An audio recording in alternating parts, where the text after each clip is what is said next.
C'est une affaire qui est en cours et bien sûr, je ne peux pas dire ce qui est du domaine du secret de l'instruction. Je pourrais seulement vous dire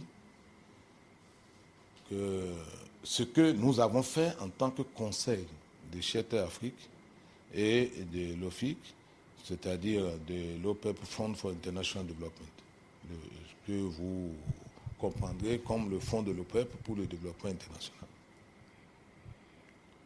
Il est connu que dans le projet de construction immobilière Bethlehem, ces deux organisations ont accordé 3 prêts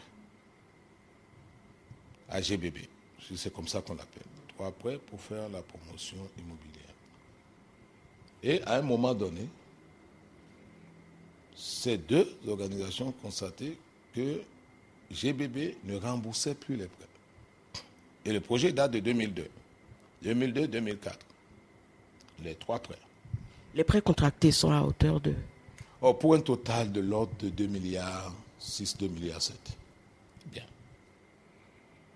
Ils ont constaté que GBB ne remboursait plus. Ils ont envoyé plusieurs missions qui leur ont révélé des anomalies. Mais pour, disons, avoir un cliché définitif des anomalies, conformément aux conventions de prêt, ils ont demandé à un audit international d'aller voir ce qui se passe chez GBB. Et cet audit international a révélé 2 catégories de défaillances. Une première catégorie de défaillance qui serait assimilable à des infractions pénales, notamment des sommes d'argent qui sont parties de la caisse au profit d'un administrateur sans justification. Des maisons construites, attribuées gratuitement, sans paiement de contrepartie aux membres de la société. Des acquisitions qui n'ont rien à voir avec les biens et services ayant trait à la construction des maisons. Et l'audit a dit, c'est des infractions à la loi pénale, il faut les poursuivre. Et que par ailleurs, il y a des violations des dispositions du Code OHADA pour lesquelles cette société aurait dû être mise en faillite.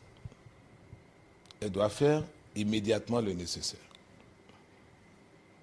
Et pour entériner tout ça, les bailleurs de fonds, moi-même et les responsables de GBB, on s'est réunis à Nairobi en juillet 2008.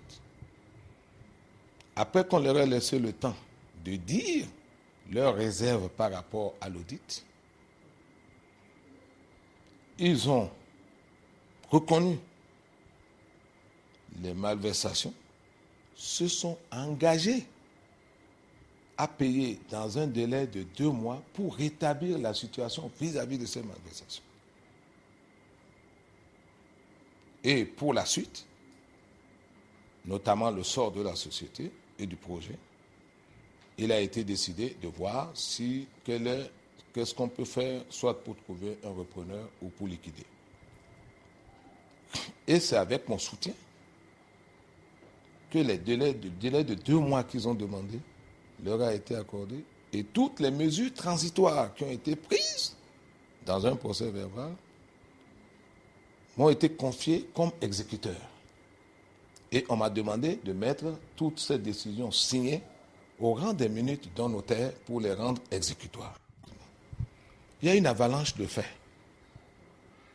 En tant qu'avocat commis par des bailleurs de fonds, je vois leur hypothèque, l'hypothèque qui a été accordée sur les baux amphithéotiques, s'évanouir parce que vis-à-vis de la mairie de Calavi, ils n'ont pas respecté leurs obligations et la mairie elle-même était en train de menacer de reprendre ce terrain et de les revendre.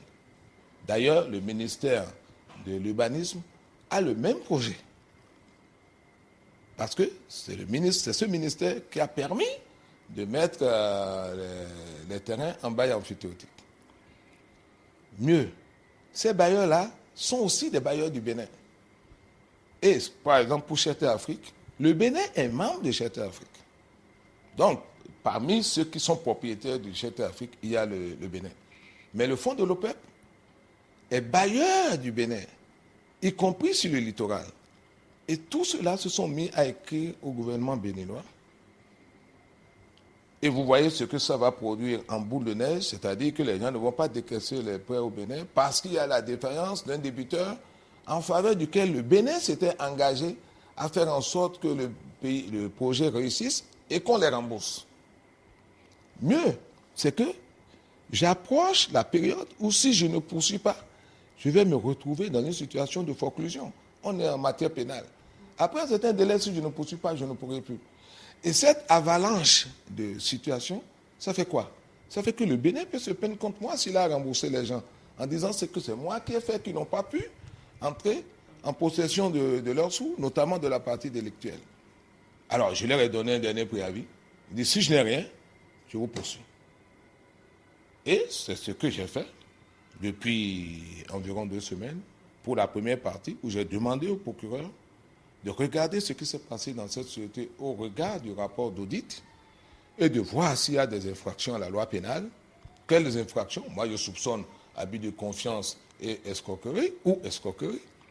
Je soupçonne que c'est les agents de la société qui s'en sont rendus coupables. J'ai demandé au procureur de voir quels sont ceux qui se sont rendus coupables de ces infractions. Dans quelle proportion, de manière à ce que la loi s'applique enfin.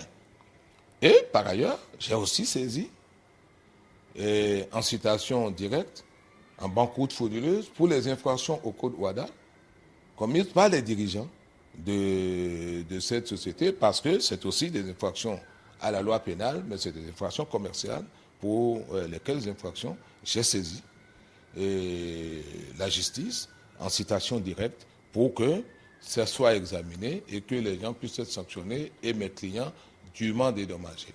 Il y a la phase ultérieure pour reprendre les biens qui ont été hypothéqués et si la mairie de Calavi ou l'État veut reprendre ces terrains, il faudra bien que l'un des deux indemnise les bailleurs de fonds et que le Bénin puisse reprendre ces terrains. Mais c'est le contribuable béninois, si ces gars ne payent pas, qui risque de se retrouver, disons, débiteur de ces sommes pour des infractions commises par des gens que le pays voulait aider. Parce qu'en fait, le Bénin a aidé cette société et pensait à travers cette société construire des logements sociaux, lesquels, les premiers qui ont été construits, ont été des logements plutôt pour les dirigeants de la société, pas des logements sociaux, et gratuitement, d'après l'audit. Parce qu'on a des ambitions grandes et des ambitions nobles, je crois, même si certains pensent le contraire, il faut montrer patte blanche.